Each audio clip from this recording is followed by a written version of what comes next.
It all starts with 911, what's your emergency? And the caller calls in, yeah, I need an ambulance at 511 2nd Avenue North in Edgerton, Minnesota. My mom has fallen and can't get up, and she is bleeding.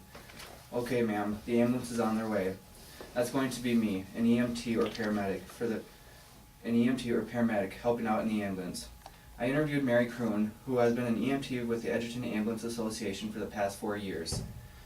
We talked in her office on October 31st, 2012, for a little over an hour about what it is to be an EMT, what it takes to be an EMT, and the certain characteristics that you should have.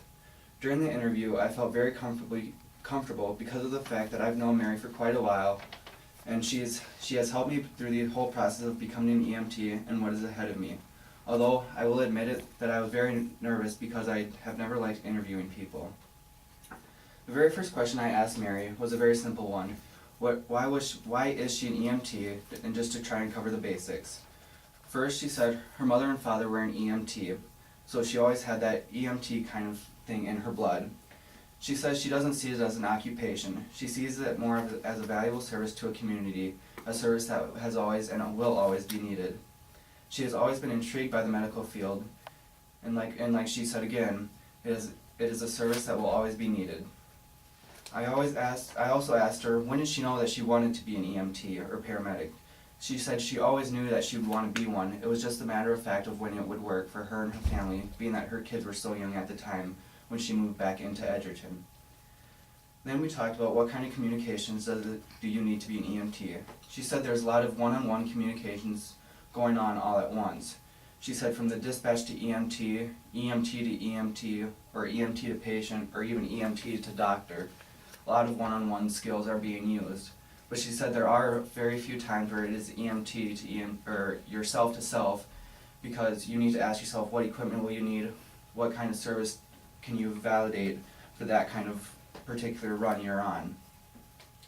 I asked her what happens when that pager goes off. She said the first time the pager goes off, she doesn't even hear what's going on. She just knows that she's needed by someone, someplace at that time. Then she hits the recall button, and she listens to the pager again so she can run scenarios through her head and ask herself what she is needed, where she is needed, and what she needs. She says as the ambulance is on their way to the scene, her and her partners go over certain things that they're going to need. Are they going to need the heart monitor? Are they going to need the shocking pads?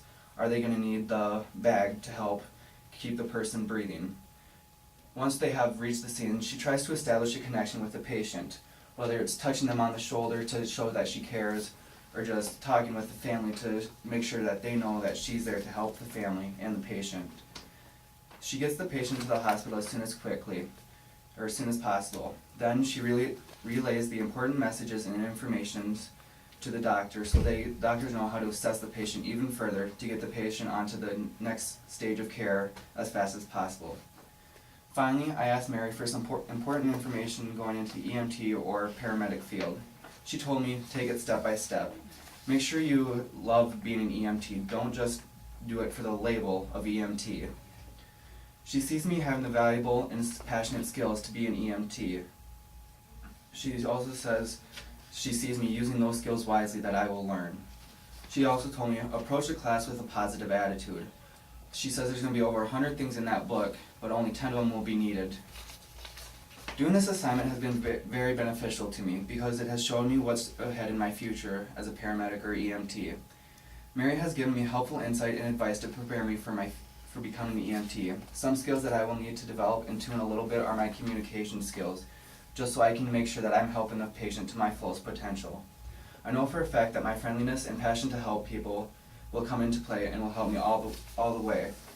And I know that once I actually go through the class, I will have all the skills that I need to become an EMT, and I will be equipped to be the most successful EMT. Just remember that the next time you call 911, make sure you appreciate the people that are helping you out. Oh, and remember that you might be seeing me on that scene.